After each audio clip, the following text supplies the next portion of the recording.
o deputado Marcon. Obrigado, senhor presidente. Semanas atrás, senhor presidente, eu mencionava para o senhor que essa CPMI iria terminar em pizza.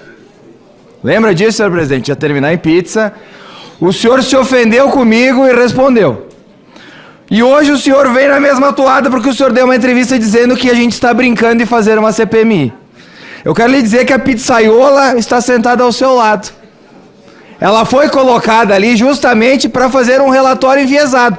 Se não, vejamos os fatos, não as narrativas. Parentes no governo federal. É verdade ou é mentira que a senadora tem o marido e a irmã, no mínimo, no governo federal? É verdade, comprovado, está lá no portal da transparência. Flávio Dino, protegido pela relatora. É verdade ou é mentira? É verdade. Não entregou as imagens. Aí vem a deputada Jandira me dizer que ele não podia entregar porque foi destruídas as imagens. Mas ele entregou de 4 câmeras, por causa do contrato. Ora, foi destruído, apagado, eu não podia entregar por causa do contrato. Tem que se decidir, senão vocês mesmos se desmentem. Mensagens com G. Dias. O chefe de gabinete da senadora conversou com o G. Dias. Isso não é narrativa, isso tem provas. Pode ali dar 350 voltas tentando explicar o inexplicável, mas o fato é esse. Entrevistas. Quantas entrevistas já deu? Que há inúmeras provas para indiciar o presidente Bolsonaro. Colega Flávio, se eu pedir para ela agora uma prova, ela não sabe. Porque de todos que vieram até aqui, ninguém conseguiu juntar Bolsonaro com aquele fiasco do dia 8 de janeiro. Mas, segundo ela, já no seu relatório, haverá o indiciamento de Bolsonaro, porque ela percebeu inúmeras provas do crime que o ex-presidente cometeu. Mas faz silêncio quanto à Força Nacional, estacionada do lado do Ministério da Justiça, a qual Flávio Dino, gestor da senadora aqui, não fez nada para impedir os atos do dia 8 de janeiro. Nós estamos discutindo aqui, presidente, uma pizza. E por que o STF fez isso hoje? Porque o próprio presidente da Câmara dos Deputados, deputado Arthur Lira, cancelou a vinda de Rui Costa para a CPI do MST, alegando falta de fato determinado. A mesma coisa usada hoje pelo ministro André Mendonça. Se nós tivéssemos nessa CPMI seguido o que realmente interessa, não tentar criar narrativa de joia, de carteirinha de vacinação, de comer um pastel numa pastelaria que não tinha alvará, tudo para incriminar Bolsonaro. Não conseguem nada, ficam inventando. O fato determinado dessa CPMI é 8 de janeiro. Quando ouviremos Flávio Dino? Quando ouviremos o gestor da Força Nacional? Será que um dia ouviremos? Talvez não, porque o interesse da relatora não é esse. Para concluir, senhor presidente, fica aqui a minha palavra dizendo que o senhor até agora foi o mais correto. Tenta trazer e manter essa CPMI no eixo. Tenta trazer a todo custo o gestor da Força Nacional, e o senhor está colocando o seu na reta, indo contra Flávio Dino, para trazer esse cidadão aqui para depor da CPMI. Então eu entendo o senhor preocupado de não entrar para a história como alguém que foi o pizzaiolo, e o senhor não é, a pizzaiola está sentada ao seu lado. Se ela puder explicar por que o marido trabalha no governo, por que ela trocou mensagens lá com o G. Dias, a gente fica aqui... Acabou o tempo, presidente. A gente vê que o pessoal está desesperado. Vossa Excelência citou a deputada Jandira Fegali, que pede direito de resposta. Eu vou considerar ela 2 minutos. São 5, né, presidente? Não precisa, não. Não precisa não, né? Só sabe o que eu vou dizer? Presidente, primeiro, eu fico imaginando se o relator da CPMI fosse uma figura como essas que nos atacam aqui. O dia 8 de janeiro seria uma fantasia, não aconteceu nada, não houve tentativa de golpe, os 3 poderes estavam íntegros. Bolsonaro não tem absolutamente nada a ver com isso. E o seu núcleo palaciano, que está fazendo delação premiada para contar o que aconteceu sobre a minuta do golpe... Senador. Ela ia responder das imagens. Por favor, conclua. Eles têm dificuldade com mulher, né? Mulher não pode falar na CPMI que eles se incomodam. É dificuldade com mulher, a gente ainda vai descobrir o que é isso. Além da misoginia, obviamente, tem mais algum problema que a gente não sabe ainda. Então, eles estão delatando sobre isso, sobre a minuta do golpe e as Forças Armadas com poder moderador. Eles estão delatando a corrupção. E a corrupção para quê? Para manter uma agenda golpista e contra os direitos do povo e contra a democracia. Estão relatando sobre delação do cartão de vacina, que foi um crime contra a saúde pública e contra a legislação. Eles estão delatando tudo. E aqui há uma negação. E ainda agridem de forma absurda a relatora Pizzaiolo, o seu na reta. Isso é linguagem de um parlamentar dentro da CPMI?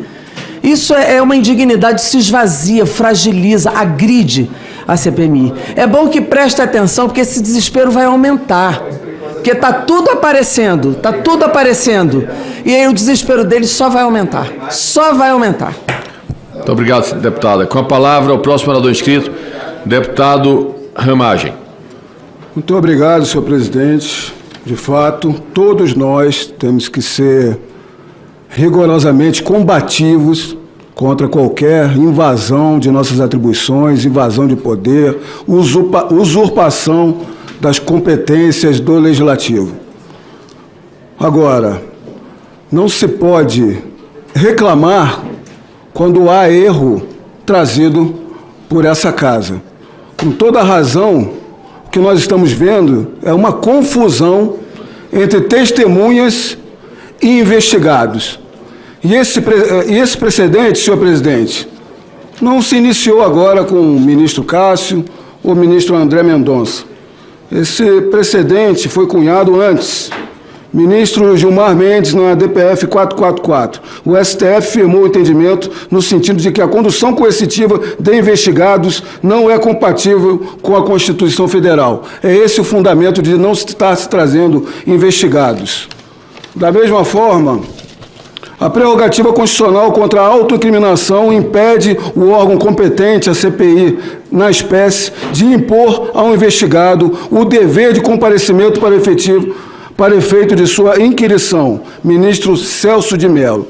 Portanto, cabe a essa casa obstar, e principalmente seus presidentes das nossas casas, tomar providências para um aperfeiçoamento da persecução penal e dos ditames dessa CPMI ou CPIs. Do contrário, ficarão palavras ao vento contra uma decisão já tomada e legislada pelo STF.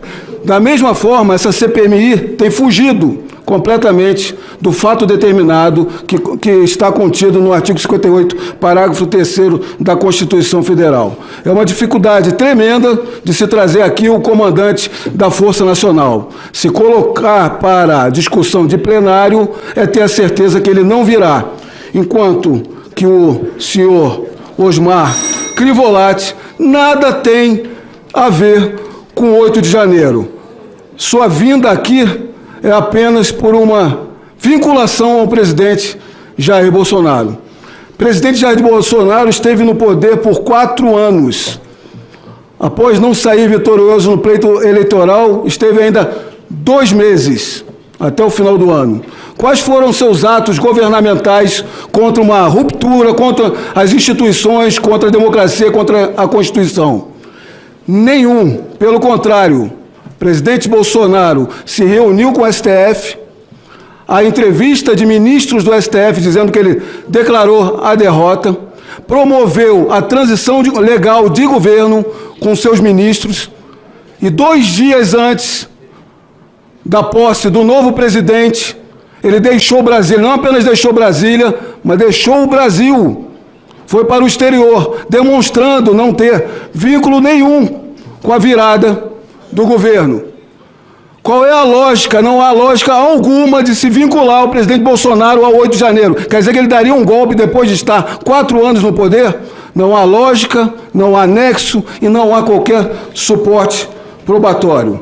Está claro que o presidente Bolsonaro está sendo perseguido, se tornou inelegível por uma reunião enquanto chefe de Estado. Agora, o motivo da minha questão de ordem, senhor presidente. Também, manifestantes que nem entraram nos prédios públicos estão sendo perseguidos. Deputado, por favor. Há, nessa CPMI, ao menos, nada menos do que 134 requerimentos de quebra e relativização de sigilo, senhor presidente, sem nenhuma fundamentação, sem elementos indiciários mínimos, sem qualquer vinculação temática com a CPMI. Isso não afronta o fato determinado da CPMI apenas, mas também toda a legalidade, toda a doutrina e toda jurisprudência do próprio STF. Senhor presidente, desses 134 requerimentos... Deputado, para concluir, por favor, concluir. você já passou 96, é porque é muito importante essa questão de ordem, senhor presidente. Não é uma questão de ordem, deputado. É uma questão de ordem. Não, não é uma questão de ordem. É A uma questão de ordem você trata fazer... do regimento. Eu peço que Vossa Excelência conclua a sua fala. Eu vou fazer o meu pedido, que é uma questão de ordem, para o senhor decidir, por favor. 96 desses requerimentos são de quebra de sigilo desde 1º de janeiro de 2019. Qual é o vínculo com 8 de janeiro? Em janeiro de 2019, alguém queria fazer algum golpe. Em 2019, o Lula estava preso, senhor presidente. Então, a minha questão de ordem é no sentido que sejam anuladas todos esses 134 requerimentos que nada tem a ver com o fato determinado dessa CPMI, que, pela hipótese, se o senhor indeferir, nós iremos recorrer, porque é uma questão de salvaguarda da CPMI, para que nós não sejamos atacados pelo Supremo Tribunal Federal, e não apenas para essa CPMI, para as próximas CPIs que a sucederão, para que não seja feita como instrumento de quebra da minoria e apenas como cortina de fumaça para se enviesar e acabar com as investigações. Obviamente, deputado, que eu não vou, não é que eu vá indeferir, eu vou desconhecer a sua questão de ordem, porque obviamente que essa presidência não tem poder para anular o que o plenário decidiu coletivamente, inclusive com o voto de Vossa Excelência, porque esses requerimentos, na sua maioria, foram aprovados por unanimidade, portanto, eu não posso ir contra o voto democrático que Vossa Excelência, na condição de parlamentar, apôs a esses requerimentos. Gostaria de deixar claro que as opiniões e informações apresentadas aqui são de responsabilidade exclusiva de seus autores. Como criador deste conteúdo, não me responsabilizo por consequências. Pesquise e busque orientação profissional antes de decisões significativas.